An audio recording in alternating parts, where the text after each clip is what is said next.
Amados hermanos en Cristo, tengan ustedes muy buenos días.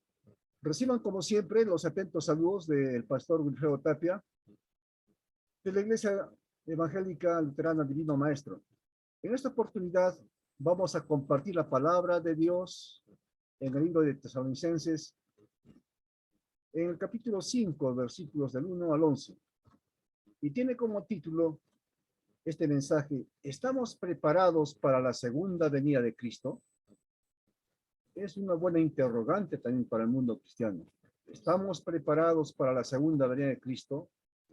¿Estamos listos para el día del Señor? En la palabra de Dios, en Primera de Tesalonicenses, capítulo 5, versículos del 1 al 3, la palabra de Dios nos habla y nos enseña sobre el repentino regreso de Jesús, y dice así: pero acerca de los tiempos y de las ocasiones, no tenéis necesidad, hermanos, de que yo os escriba, porque vosotros sabéis perfectamente que el día del Señor vendrá así, como ladrón en la noche. Que cuando digan paz y seguridad, entonces vendrá sobre ellos destrucción repentina, como los dolores a la mujer encinta, y no escaparán. La historia bíblica nos dice que los tesalonicenses fueron bien instruidos acerca de los tiempos y del regreso de Jesús, así como de otros asuntos proféticos, porque el apóstol Pablo les enseñó. Ellos tenían una noción de los tiempos proféticos en los cuales vivían y podían discernir las ocasiones de la cultura presente. Una vez más, estamos impresionados de que Pablo estuvo con los tesalonicenses solo por unas semanas, como dice en el libro de los Hechos, capítulo 17, versículo 2, y Pablo, como acostumbraba, fue a ellos y por 3 días de reposo discutió con ellos. En cambio, hoy en día, en la actualidad, Pablo se sorprendería de nosotros. Pablo se sorprendería de que algunas personas consideren el regreso de Jesús como una enseñanza poco importante, así como muchos de nosotros la consideran irrelevante. Nuestro Señor Jesucristo criticó a los líderes religiosos de su tiempo porque no pudieron discernir las señales de los tiempos.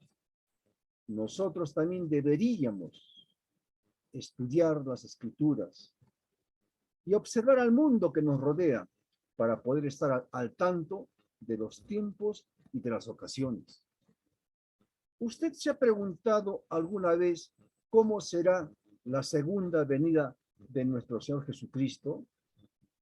Dice la Escritura: el día del Señor vendrá así.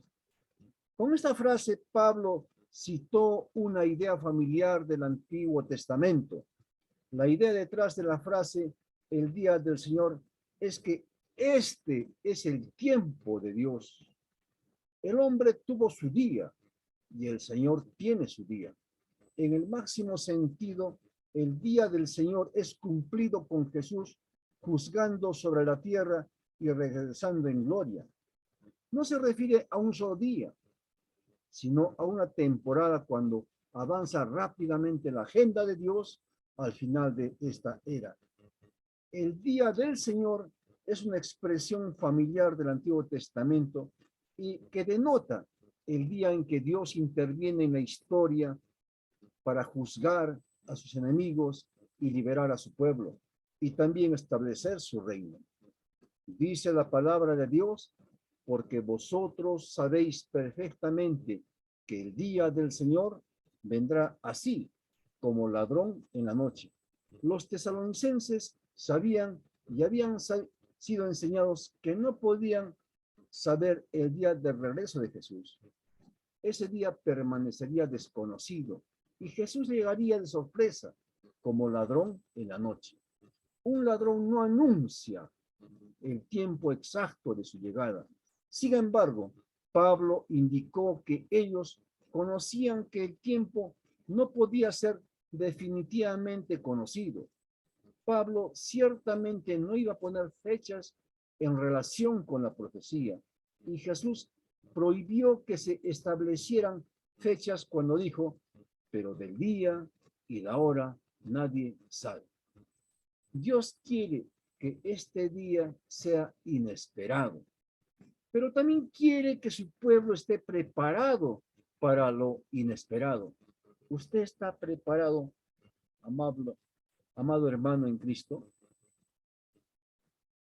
Que también cuando digan paz y seguridad, entonces vendrá sobre el mundo destrucción repentina. La inesperada naturaleza de ese día será una tragedia para el no creyente. Los que no han creído ni aceptado a Cristo Jesús en su corazón serán arrullados por las condiciones políticas y económicas, pero serán despertados bruscamente. Escucharán el atemorizante, no escaparán.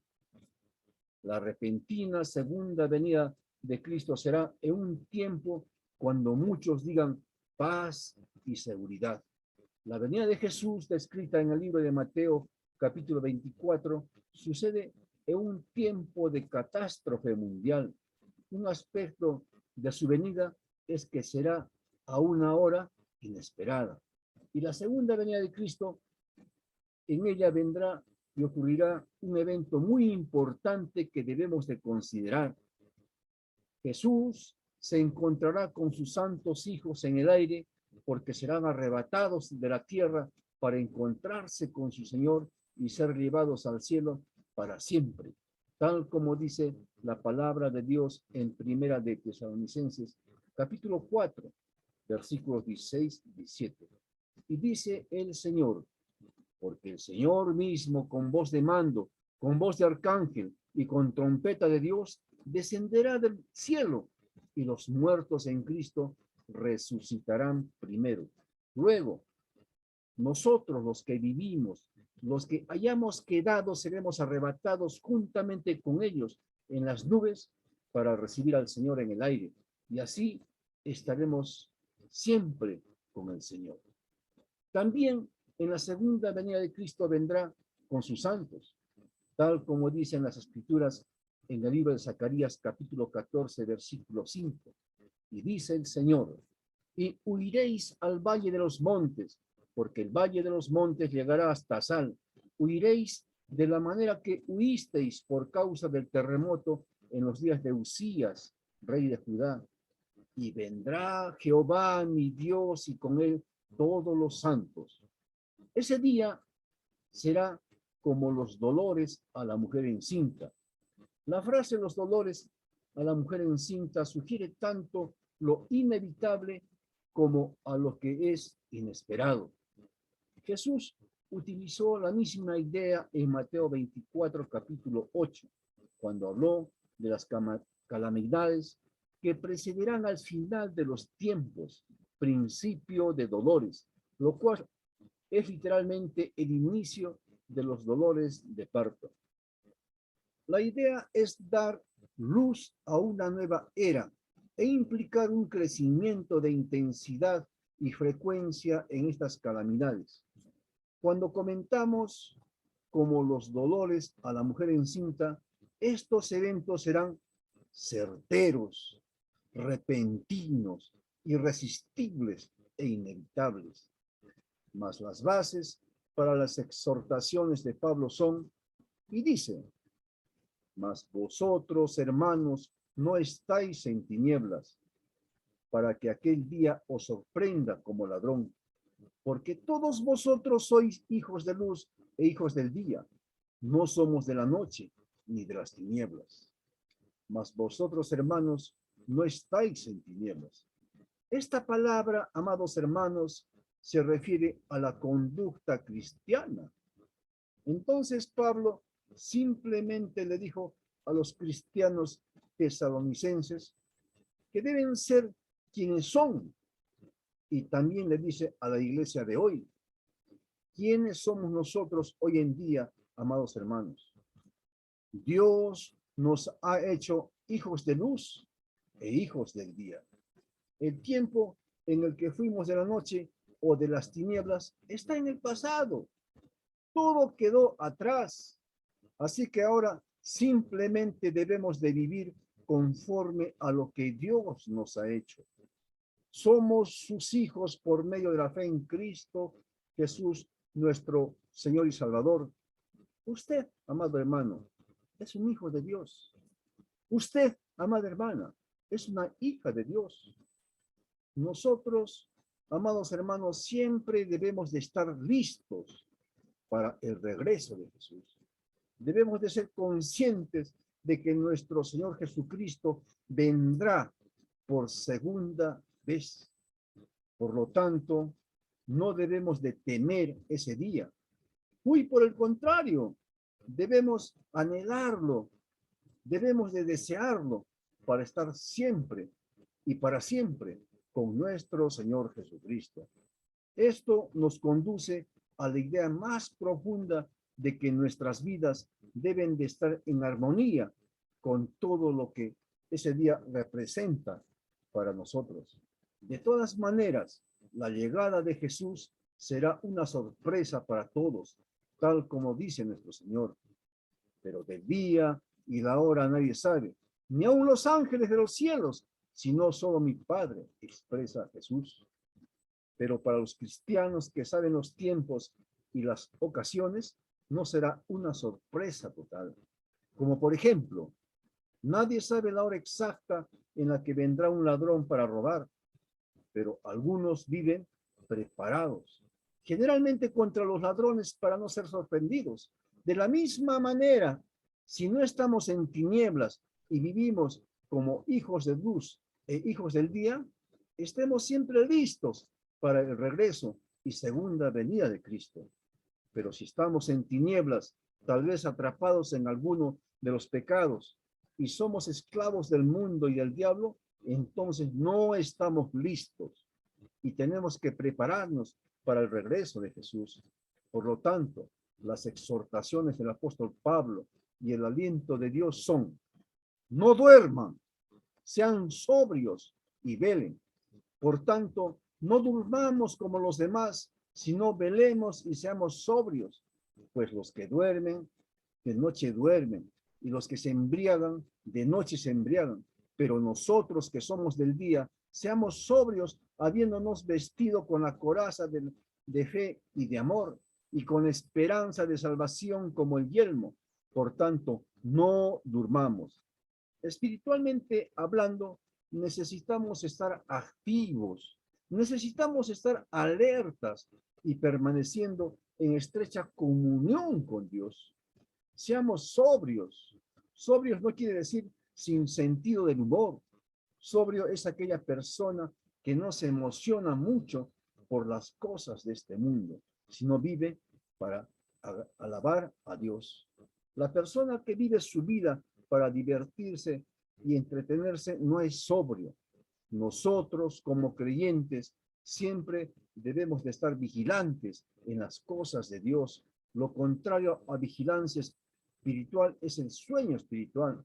Como cristianos somos nosotros del día y por lo tanto velemos y seamos sobrios. Como dice la palabra, como dicen las escrituras, vistámonos con la coraza de fe y de amor y con esperanza de salvación como yelmo. Pablo usó las imágenes de la armadura de un soldado para ilustrar la idea de estar vigilantes. Un soldado es un buen ejemplo de alguien que debe velar, de alguien que debe ser sobrio, y él está equipado para hacerlo con toda su armadura. La fe y el amor son representados por la coraza, porque la coraza cubre órganos vitales. Ningún soldado iría alguna vez a la batalla sin su coraza, y ningún cristiano está equipado para vivir la vida cristiana sin fe y amor. La esperanza de salvación es representada como un yelmo, porque el yelmo protege la cabeza, lo cual es tan esencial como la coraza. La esperanza no es usada en el sentido de un pensamiento deseoso, sino en el sentido de una expectación confiada de la mano de Dios en el futuro. Dios nos ofrece la seguridad de nuestro futuro. porque no nos ha puesto Dios para ira, es decir, para la ira de Dios, sino para alcanzar salvación por medio de nuestro Señor Jesucristo, quien murió por nosotros para que, ya sea que velemos o que durmamos, vivamos juntamente con Él. Vivamos juntamente con Él. Por medio de Cristo somos salvados del mundo, de la carne y del diablo. Cuando Jesús murió en la cruz, tomó nuestro lugar en nuestro designio para ira y nos reprograma para ser puestos para alcanzar salvación. Como creyentes, cuando pensamos que estamos puestos para ira, nos mostramos para una cita que fue cancelada por Jesús. La promesa de unidad con Cristo no puede romperse. No importa si vivimos o morimos, que velemos o que durmamos, siempre estaremos con el Señor. Nuestro privilegio y mandato de Dios es animarnos unos a otros. Por eso dice la Escritura, por lo cual animaos unos a otros y edificaos unos a otros, así como lo hacéis. Pablo, una vez más, nos dice, no que recibamos ánimo, sino que lo demos. Si todos nosotros como cristianos tenemos un corazón para animarnos unos a otros, entonces todos seremos animados. Y edificarnos unos a otros. Edificar significa desarrollar. Cuando tenemos nuestro primer interés en desarrollar y edificar a otros cristianos, entonces Dios nos edificará también a nosotros. La idea es una iglesia llena de participantes activos, no espectadores pasivos, como ocurre en muchas iglesias y seguramente también en algunas de las nuestras. Por lo tanto, debemos de animarnos, debemos de edificarnos unos a otros. Y no es que no haya ánimo entre nosotros, o como si nadie fuera edificado, sino que debemos de continuar animándonos unos a otros y hacerlo más y más. Amado hermano en Cristo, para finalizar, le pregunto, ¿usted está preparado para recibir al Señor en su segunda venida? Es decir, cuando Cristo venga. ¿Cómo lo encontrará usted? Prepárese, porque en el día del Señor Jesús vendrá como ladrón en la noche. Y si no está preparado porque está en tinieblas y está practicando el pecado, arrepiéntase de sus maldades y confiéselos al Señor, el cual tiene mucha misericordia de usted y de nosotros en Cristo Jesús, nuestro Señor y Salvador. Es la palabra de Dios, amados hermanos. Amén. Dios bendiga su palabra y muchos saludos y un abrazo.